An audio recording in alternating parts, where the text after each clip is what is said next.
So ఈ గ్రామీణ route grass root level దాకా వెళ్ళిన అంశాలు అన్నమాట. అసలు ఏంటి స్వచ్ఛ భారత్?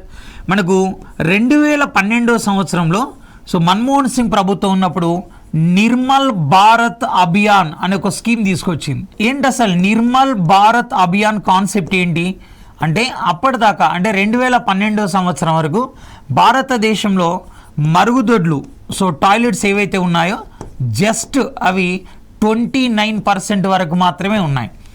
దాటిని 100% పెంచడం లక్ష్యంగా వచ్చినదే నిర్మల్ భారత్ అభియాన్.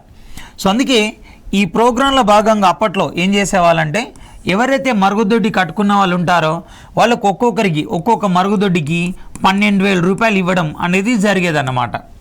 అయితే ఎప్పుడైతే 2012 అనంతరం సో మనకు 2014లో సో దేశంలో నరేంద్ర మోడీ ప్రభుత్వం వచ్చింది కదా. సో నరేంద్ర మోడీ ప్రభుత్వం ఏం చేసింది, ఈ నిర్మల్ భారత్ అభియాన్ అనే కాన్సెప్ట్ ఏదైతే ఉందో దాన్ని రీఆర్గనైజ్ చేస్తూ దాన్ని పునర్వ్యవస్థీకరిస్తూ కొత్త స్కీమ్ తీసుకొచ్చారు. So that is Swachh Bharat.